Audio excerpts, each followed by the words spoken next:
9 years.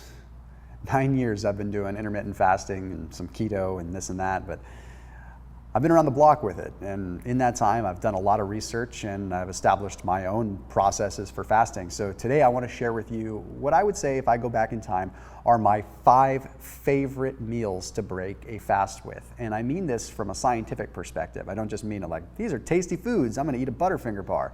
No, this is like what I would actually recommend you eat based on scientific literature, but also based on what I've experienced.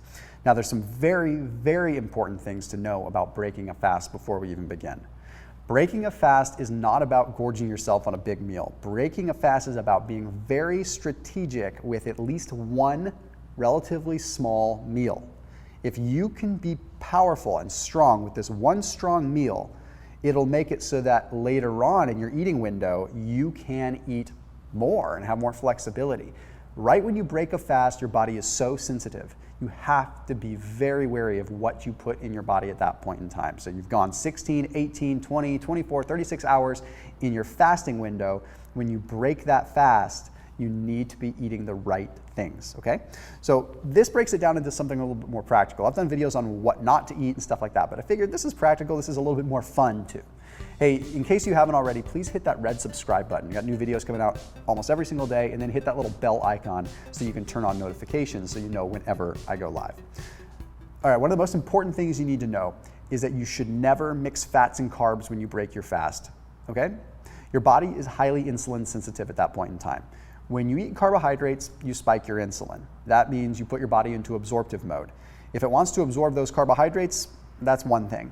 But don't let it absorb the fats along with the carbohydrates, because those fats are going to go right into storage. Now, additionally, we have this thing called ASP in the body. ASP, acylation-stimulating protein, spikes the insulin from fats. So when you eat fats, you still get an insulin spike, just a little bit less and indirectly.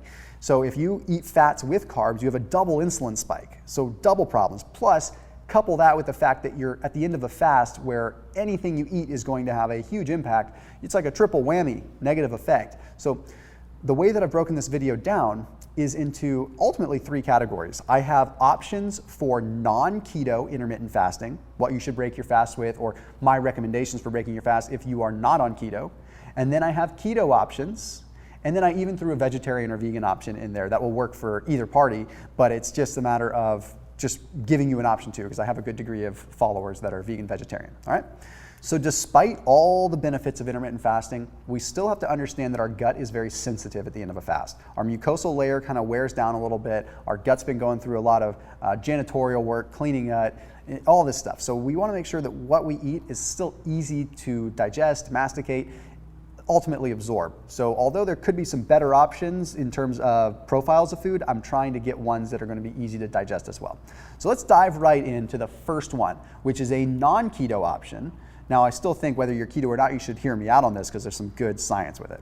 This is going to be organic rice cakes, a couple of them, along with some seaweed snacks and lean protein. Okay, hear me out on the reasoning behind this. Okay, we're talking a small meal. Remember, this isn't like your dinner. It's a small meal, then an hour later you eat your dinner. Okay, rice cakes are very high glycemic. Okay, so what that means is you have rice that has had air injected into it, which means the starch molecules that were like this, bound together, all the glucose molecules, excuse me, bound together in a starch chain, just had air injected into them. Poof! All the glucose molecules are no longer attached. They're now separated as individual glucose molecules, which means they absorb way faster. I want an insulin spike right when you break your fast, because if you're going to spike your insulin, I want you to do it in a controlled fashion, not with a bunch of fats in the mix and everything like that. So rice cakes are super lean. It ends your fasting period. The stronger the controlled, operative word, controlled insulin spike, the better the mTOR switch, which means it flips you out of fasting mode and into muscle building mode, okay? All these things that we want to pay attention to so we don't lose muscle, right? Again, insulin is not a good thing. We just want to control it with this. I can't overemphasize that. Don't hate on me here. In fact, there was a study that was published in the journal Nutrients that found that insulin causes, that postprandial insulin causes a big spike in mammalian targeted rapamycin. Fasting, autophagy. mTOR, the opposite of fasting. It clicks the switch. There's no gray area. We're flipping the switch out of the fasting mode into the eating mode. Okay, then the reason that I have seaweed in there is because you have a suppression of the thyroid a little bit during a fast. Your body needs iodine from seaweed in order to actually process inactive T4 into T3. Well, it needs selenium, but it also needs iodine to combine with tyrosine to make T1, T2, T3, T4. So we need the thyroid function, we need our metabolism back, which means I like having seaweed in there. Plus, it just tastes really good on rice cakes. Then lean protein. Why lean?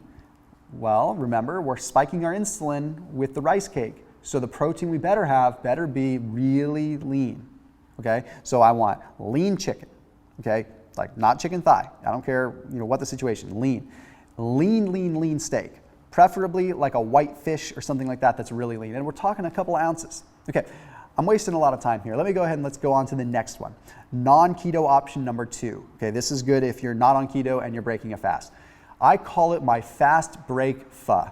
Okay, you're making Vietnamese pho, but you're making it in a super abbreviated, easy way. Get some gluten-free noodles, usually they're rice noodles, okay, like the Asian rice noodles. Same kind of concept as what you would have with rice cakes. High glycemic. I'm not a big fan of grains, and don't put me in a corner based on other content that I've done that kind of poo-poos grains and stuff, okay? Like I'm trying to help you here, all right? So you got rice noodles, and then what you can do is take a little bit of shrimp, okay? Just a couple ounces of shrimp, a small amount, and easy enough to break down piece. Now you can also use scallops, okay? But I like using a shellfish or something like that. You don't have to do this, you could use lean chicken, but super high in iodine, super high in selenium. So we get the thyroid benefit from those fishes, okay? Or I guess you can't really call them that, but whatever they are, right? You get that iodine and selenium benefit, which is tremendous for your thyroid. Then the rice noodles spikes your insulin. Then pick up some grass-fed bone broth, right? Some grass-fed beef bone broth, or you can use chicken if you want, and use it as a stock, as a broth. Then you get the mucosal healing effect coming off of your fast.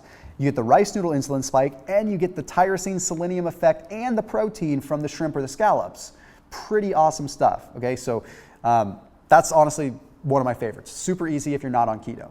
Now I want to move into a keto option, okay? This one's a little bit different. If you're keto, we're not spiking our insulin, right? We don't want to have the carbs in there. We don't want to have the rice and stuff like that. We don't want the rice noodles. So what does it look like? This one is all about making a small amount of bolognese, okay? Like any kind of beef bolognese or a pork bolognese where you're mixing it up with a little bit of no sugar added marinara. Okay, you can get like Costco has some marinara that has like 4 grams or 5 grams of carbs for like a half a cup serving. The amount that you're having is going to be so small anyway, it's perfect. You're going to need just about a 1/4 cup to a half a cup of marinara.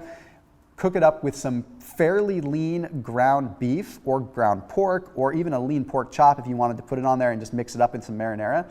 Okay, the acidity from the marinara actually helps kickstart digestion again, but we want the good quality protein here, high omega-3s. The omega-3s are going to trigger protein synthesis, so it's going to kick you out of that fast and kick you into muscle building mode again. Now, what's probably the most important thing here is with the marinara or with the tomato sauce, no garlic, no onion. Why? Because it's too high in the fructans and the oligosaccharide content. We don't want those because it's going to bloat you and you're going to have a heavy prebiotic effect that's going to just wreak havoc on your stomach. You're going to end up just gassing up the whole place like a couple hours later. So just keep the garlic and the onion out of it. That includes garlic and onion powder. Okay. If you go for good quality meat, I recommend you go for grass-fed, grass-finished. Here's a really interesting study that just came out. This is really new stuff. Okay, this study took a look at semi-free grazing, in this case it was pigs, but it still gets the point across, versus feedlot, indoor pigs. Okay, and they found that they wanted to take a look at just the overall content and how it affected flavor and density of the meat. This is what's wild. Grass-fed stuff and free range actually ends up tasting better. So what happened is the myofibrillar fat content increased, which means there's little bits of fat throughout the muscle fibers, more so in the free grazing kind than the non-free grazing, showing that you're going to have more flavor and more of the healthy omegas that are in the actual tissue versus having to get big old globs of fat, right?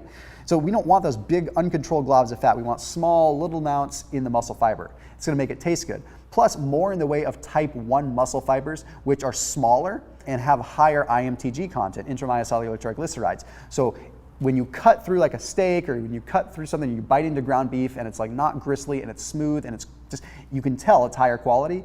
That makes a big difference in the overall flavor profile. Now we're also looking at higher amounts of naturally occurring glutamate, which is going to satisfy the brain. So you're actually getting kind of an umami effect too. That umami effect that chefs will know about is very, very important. It's kind of how the brain lights up when it tastes something good. So at the end of the day though, the small amounts of fat that we do get in, we want to be good quality omega-3. And if you're being fed grass and not grains and feedlot garbage, you're gonna have a higher degree of omega-3. And honestly, this is exactly where I would insert ButcherBox, because I talk about them all the time. So if you guys don't know about them, check them out down in the description below. This study made me think of them because they're all about grass-fed, grass-finished all the time, right? So you can literally get grass-fed, grass-finished meat, high quality meat delivered right to your doorstep for less price than you'd pay at the grocery store. So please do check them out. Not only are they a sponsor of this channel, but like I said, I thought of them when I read this study because, in fact, I even reached out to them and said, I want to mention you when I talk about this study because it's just interesting stuff. I think it really just summarizes how important grass-fed, grass-finished is outside of just the health side. It tastes better too. Anyhow, I digress. Check them out down in the description, special link down below. The next thing is a keto option as well. This one is if you want to have a little bit of fats added in. Normally I say keep it lean no matter what, right? Because the ASP, the acylation stimulating protein, we just don't want to spike insulin right at the end of a fast, even if it's with keto, right? Or even if it's just with fats. My point in saying that is if you're going to have fats, they need to be coming in the way of like MCTs. They're shorter chain, they're going to absorb quicker, but here's the big reason. MCTs are now being shown to increase tryptophan availability in the brain.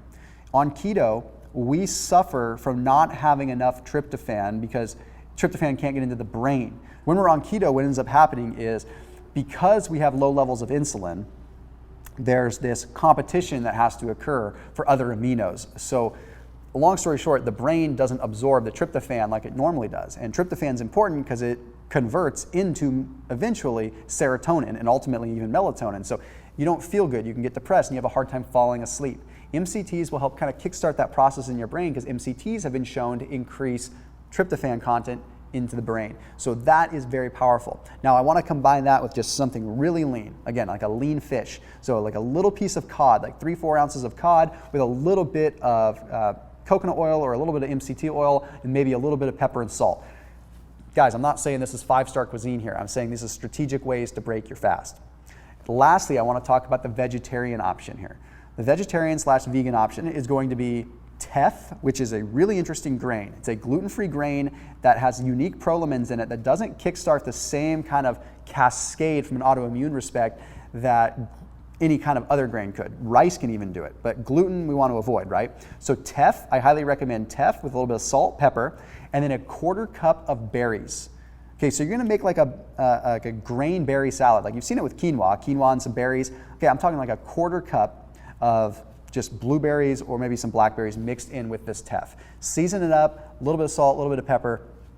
Then if you want, take a little bit of egg white and mix it in there and make like kind of a fried rice. I know it sounds weird with berries, but trust me, the flavor profile is good. So maybe just a couple egg whites. We don't want the egg yolk in this case. Normally I'm all about the egg yolk, but in this case we want the egg white because we don't want the fats with the carbs. If you are totally vegan and you don't want to do the vegetarian egg option, a pea protein shake, just a half a scoop. Small amounts of protein. Pea protein can still be hard to break down on an empty stomach. So you want to combine it with the teff and you want to just do a small amount.